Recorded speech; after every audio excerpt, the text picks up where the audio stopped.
Alright, so I think it's pretty obvious how this is going to go, but I just got this thing. This is the Exotac Matchcap. So it's a Matchcap XL, I guess. Maybe it's a smaller one.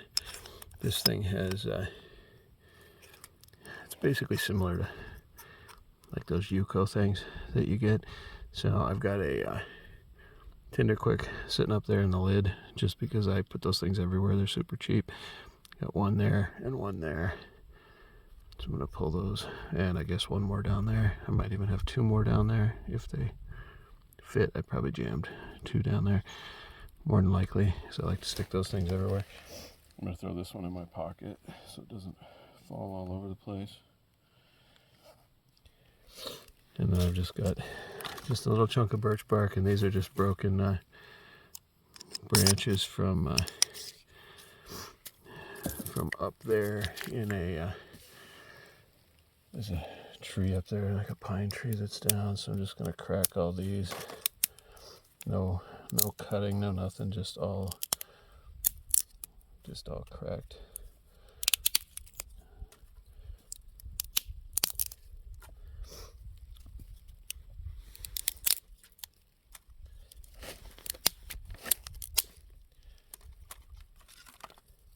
I have a saw in my bag there, but most of the stuff I have out here I can just collect by cracking if unless I have to cut a whole bunch of something. But it's really warm today, so that's not a big deal. I'm gonna rip up this piece of birch bark.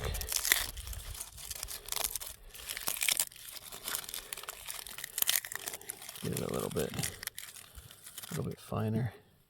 Listen, I don't know if you can hear that, but the ice is heaving over there.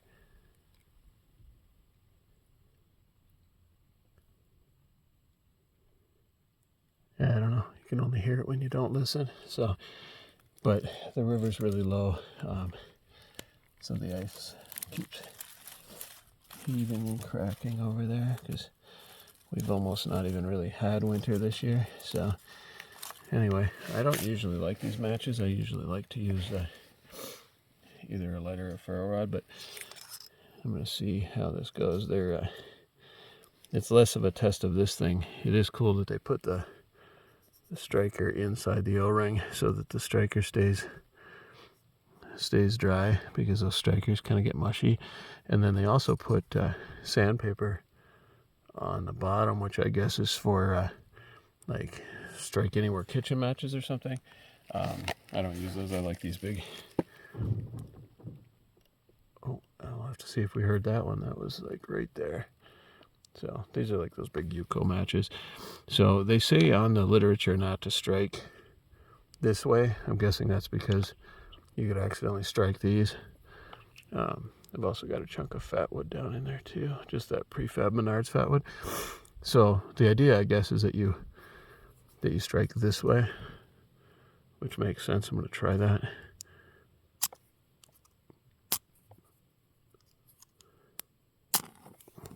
So that worked all right. I'm not a huge matches fan. Let's see. I'll just throw that under there and see what happens. I can hear it going.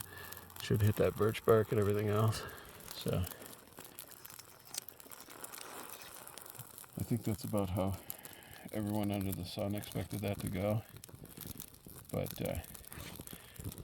those matches aren't the end all be all. I prefer, if you're going to use those matches, to get some birch bark, some dry tinder, some other stuff, because I've had them where you think you're all set, you get everything going, and then the match just goes out like after 20 seconds or whatever the burn time is. So it's they're kind of not quite as cool as everyone thinks, but because I had the birch bark under there and this stuff is super dry, you can hear it cracking. This is a piece of coal from another fire. So there we go. That should be a relatively short one. I'll probably edit it up a little bit, other than that cool ice crack. The river's down like probably 5 or 6 feet. I don't think I ever posted the video when I was out here when I first made this little fire pit here. It was a month or two ago, but the water went straight from where I am on the bank here, straight across to the other bank, and didn't have this huge.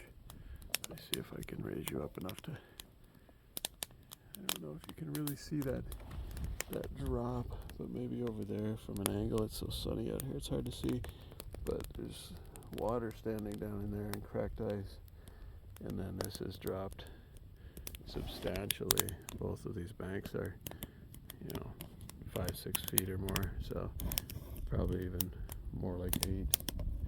So anyway, thanks for watching.